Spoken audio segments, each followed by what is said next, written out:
Hello friends, আসসালামু আলাইকুম। আশা করি সকলে ভালো আছেন। দেশ এবং দেশের বাহিরে যে যেখান থেকে আজকের এই ভিডিও দেখছেন, গ্রিন গার্ডেনিং কেয়ারের পক্ষ থেকে আপনাদের সকলকে জানাই আন্তরিক প্রীতি ও শুভেচ্ছা। ডিয়ার ভিউয়ার্স, বর্ষাকাল এলে আমরা যারা সবুজপ্রেমী রয়েছি, 2-4টি হলেও গাছ আমরা আমাদের ছাদ বাগানে অথবা আমরা আমাদের মাঠ বাগানে রোপণ করে থাকি।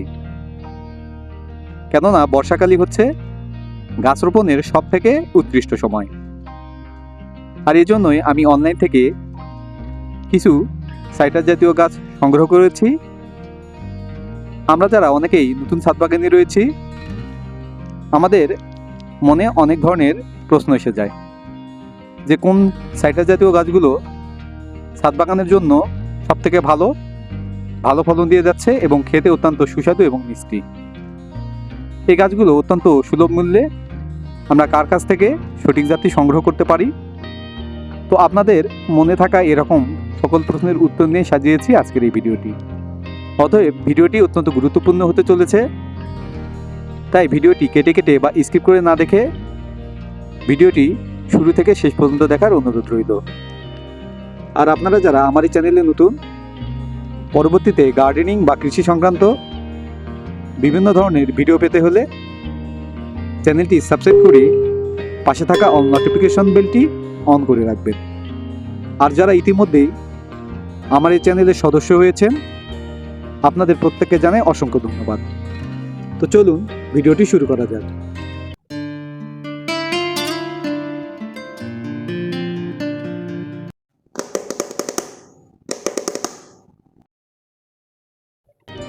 প্রিয় সবুজপ্রেমী বন্ধুগণ, এখন আপনাদের সামনে এই গাছগুলো কী কী জাতের গাছ ক্রয় করেছি এবং গাছগুলোর মূল্য কত নিয়েছে এ নিয়ে আলোচনা করব। প্রথম যে চারাটি দেখছেন, এটি হচ্ছে আফরান ম্যান্ডারিন। ম্যান্ডারিনের জগতে বিস্ময়কর একটি ফল হচ্ছে আফরান ম্যান্ডারিন। এই জাতটির ফলন এত বেশি হচ্ছে এবং খেতে এত বেশি মিষ্টি, সত্যি এই জাতটি আপনি আপনার ছাদ বাগানে রোপণ করতে পারেন। এই আফরান ম্যান্ডারিনের ভিতর একটি প্রবণতা লক্ষ্য করা গেছে, সেটি হচ্ছে এটি আমাদের বাংলাদেশের অনেকের ছাদ বাগানে 12 মাস ফলন দিয়ে যাচ্ছে। আপনারা আপনার ছাদ বাগানে নিঃসন্দেহে এই জাতটি রোপণ করতে পারেন। এই গাছটির দাম নিয়েছে 150 টাকা। এবার দ্বিতীয় যে জাতটি নিয়ে আপনাদের সামনে কথা বলবো, সেটি হচ্ছে ভ্যালেন্সিয়া অরেঞ্জ। বিশাল বড় একটি গাছ। আমাদের বাংলাদেশের সমতল ভূমিতে যে সকল মালটা বা কমলা খুব সুন্দরভাবে চাষাবাদ হচ্ছে, তার মধ্যে একটি পরীক্ষিত জাত হচ্ছে ভ্যালেন্সিয়া অরেঞ্জ। এই ভ্যালেন্সিয়া অরেঞ্জ নাম হওয়ার কারণ হচ্ছে এটি কিন্তু মূলত একটি মালটা, তারপরও এর নাম কিন্তু ভ্যালেন্সিয়া অরেঞ্জ। এটি মালটা হলেও এর মধ্যে ফ্লেভার এবং স্বাদ পুরোটাই কমলার মতো, আর এ থেকেই এই জাতটির নাম হয়েছে ভ্যালেন্সিয়া অরেঞ্জ। এটিও বেশ বড় হয়ে থাকে, বাইরে একেবারেই হলুদ বর্ণ ধারণ করে থাকে।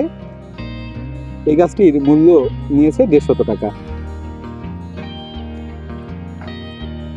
এটি হচ্ছে জর্দানের বিখ্যাত একটি জাত।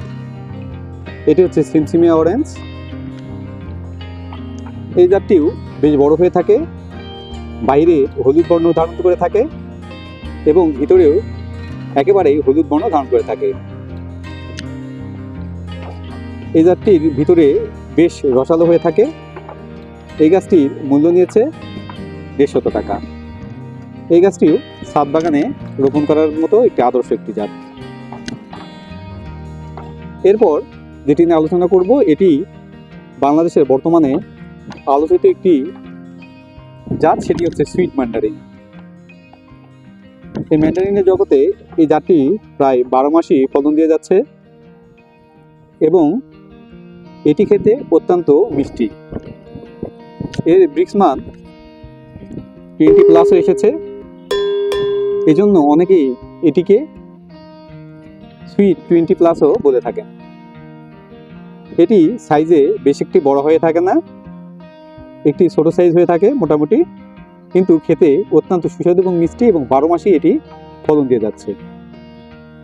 এই চারাটির মূল্য নিয়েছেন 250 টাকা। এই জাতটিও ছাদ বাগানে রোপণের জন্য আদর্শ একটি জাত, কারণ যখন ছাদ বাগানের কোনো গাছে কমলা বা মালটা থাকবে না, তখন এই গাছটি আপনার সারা বছরই ফলন দিয়ে যাবে। এবার যে জাতটি দেখছেন, এটি আমাদের বাংলাদেশে বেশ কয়েক বছর থেকেই কমার্শিয়ালি ভাবেও চাষাবাদ হচ্ছে এবং ফলের সাইজ বেশ বড়। আপনারা বুঝতেই পেরেছেন, এটি হচ্ছে পাকিস্তানি অরেঞ্জ। এ যাবৎ যত পরীক্ষিত জাত রয়েছে তার মধ্যে নাম্বার 1-এ যদি কোনো কমলা জাতকে রাখতে চান, তাহলে সেটি হচ্ছে পাকিস্তানি অরেঞ্জ। এটির সাইজ বেশ বড় হয়ে থাকে, এটির বাইরে পুরো হলুদ বর্ণ ধারণ করে থাকে। বাজারে যে সকল কমলা আপনি ক্রয় করে কিনে থাকেন, সেই কমলাগুলোর থেকেও কোনো অংশে কম নয় এই পাকিস্তানি অরেঞ্জ। এর কোয়াগুলো সহজেই উপরের খোসা থেকে আলাদা করা যায় এবং কমলার মধ্যে সবচেয়ে সেরা জাত হচ্ছে পাকিস্তানি কমলা। এই গাছটির মূল্য নিয়েছেন 150 টাকা। আপনি যদি আপনার ছাদ বাগানে কোনো কমলার চারা রোপণ করে না থাকেন, তাহলে এই পাকিস্তানি অরেঞ্জ দিয়ে আপনি আপনার ছাদ বাগানে কমলার চাষাবাদ শুরু করতে পারেন।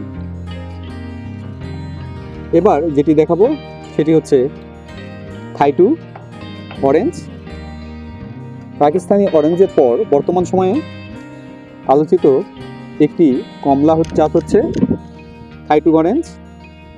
অনেক কমলা জাতে দেখা গিয়েছে যে বাইরে সানবার্ন হয়ে থাকে, আবার রস শুকিয়ে যায়। এই জাতটির ভিতর এই প্রবণতাগুলো লক্ষ্য করা যায় না। এটি ভিতরে রসে একেবারে পরিপূর্ণ থাকে, এটিও বেশ বড় হয়ে থাকে। আপনার ছাদ বাগানে পাকিস্তানি অরেঞ্জের পর দ্বিতীয় যদি কোনো কমলা চারা রোপণ করতে চান, তাহলে আমি বলবো এই থাই-2 অরেঞ্জটি আপনি আপনার ছাদ বাগানের জন্য রোপণ করতে পারেন। এই গাছটির মূল্য নিয়েছে 150 টাকা। এবার সর্বশেষে যে জাতটি চারা দেখছেন, এটি হচ্ছে বাউথেরি অল সিজন মালটা। অনেকে আপনারা মনে করেন যে ভিয়েতনামি 12 মাসি মালটা এবং বাউথেরি 12 মাসি যে অল সিজন মালটা রয়েছে, এই দুটি কি এক? এই দুটি এক না, এটি হচ্ছে ভিন্ন দুটি জাত, কিন্তু কাছাকাছি বলা যায়। এটি আমাদের বাংলাদেশের কৃষি গবেষণা ইনস্টিটিউটের ডক্টর মোহাম্মদ আব্দুর রহিম স্যারের রিলিজ হওয়া একটি জাত। এর আগে যে ভিয়েতনামি 12 মাসি মালটাটা ছিল, সেই জাতের কিছু সমস্যা ছিল, যেমন এর খোসার দিকে তিতো তিতো একটু ভাব লাগতো বা মিষ্টি তেমনটা ছিল না। সেই সমস্যাগুলো চিহ্নিত করার পর সেই সমস্যাগুলো থেকে বের হয়ে আসার জন্য এই জাতটি স্যার উদ্ভাবন করেছেন। এটি আপনার ছাদ বাগানের জন্য আদর্শ একটি জাত হতে পারে। আপনি যদি আপনার ছাদ বাগানে যদি কোনো 12 মাসি জাত রোপণ করতে চান, তাহলে আমি বলবো ভিয়েতনামি 12 মাসি মালটাটাই রোপণ না করে এই বাউ সিজন অল থ্রি মালটাই আপনার ছাদ বাগানে রোপণ করতে পারেন। তো এই সকল জাতগুলো এতক্ষণ আপনারা বিভিন্ন জাত এবং তার মূল্য সম্পর্কে জানলেন। ডিয়ার ভিউয়ার্স, এবার জানাবো এই গাছগুলো আমি কার থেকে নিয়েছি, ভাইয়ের নাম কি এবং ভাইয়ের মোবাইল নাম্বার সহ দেওয়ার চেষ্টা করব। ডিয়ার ভিউয়ার্স, এই সকল জাতগুলো আমি নিয়েছি যার থেকে ভাইয়ের নাম হচ্ছে তানভীর হোসেন নাজমুল। ভাইয়ের বাসা চুয়াডাঙ্গাতে। ভাই অত্যন্ত বিনয়ী এবং নম্র একজন মানুষ। আপনারা ভাইয়ের কাছ থেকে সঠিক জাতগুলো নিতে পারবেন এবং অনেক সুলভ মূল্যেই ভাইয়ের কাছ থেকে এই জাতগুলো আপনারা পেয়ে যাবেন। ভাই দেশ এবং দেশের বাহিরে এই গাছগুলো দিয়ে থাকেন। ভাইয়ের সঙ্গে আলোচনা করলে আপনারা বুঝতে পারবেন ভাই কতটা ভালো মানুষ। তো ভাইয়ের মোবাইল নাম্বার এবং ফেসবুক আইডির লিঙ্ক এই ভিডিওর ডিসক্রিপশন বক্সে দেওয়া থাকবে। সেখান থেকে ভাইয়ের নাম্বারটি বা ফেসবুক আইডির লিঙ্কে প্রবেশ করে ভাইয়ের সাথে আপনারা যোগাযোগ করতে পারবেন। এবং এই ভিডিওর স্ক্রিনেও ভাইয়ের নাম্বার দেওয়া হলো, এখান থেকেও নাম্বার সংগ্রহ করে ভাইয়ের সাথে যোগাযোগ করে আপনারা এই গাছগুলো সংগ্রহ করতে পারবেন। তো এই ছিল আজকের ভিডিও। পরবর্তীতে এই সাইডার জাতীয় গাছগুলো কিভাবে রোপণ করতে হবে, এর মাটি কিভাবে প্রস্তুত করতে হবে এ সম্পর্কিত একটি ভিডিও খুব তাড়াতাড়ি আপলোড করা হবে। ভিডিওটি কেমন লেগেছে বা ভিডিও সম্পর্কিত যদি কোনো প্রশ্ন থাকে তাহলে অবশ্যই কমেন্ট বক্সে কমেন্ট করে জানাবেন, এবং পরবর্তীতে গার্ডেনিং বা কৃষি সংক্রান্ত বিভিন্ন ধরনের ভিডিও পেতে হলে চ্যানেলটি সাবস্ক্রাইব করে পাশে থাকা অল নোটিফিকেশন বেলটি অন করে রাখবেন। তো দেখা হবে নতুন কোনো এক ভিডিওতে। সেই শুভকামনায় সবাই ভালো থাকবেন, সুস্থ থাকবেন, গ্রিন গার্ডেনিং কেয়ারের পাশে থাকবেন এবং আপনার প্রিয় ছাদ বাগানের গাছগুলোর যত্ন নেবেন। আল্লাহ হাফেজ।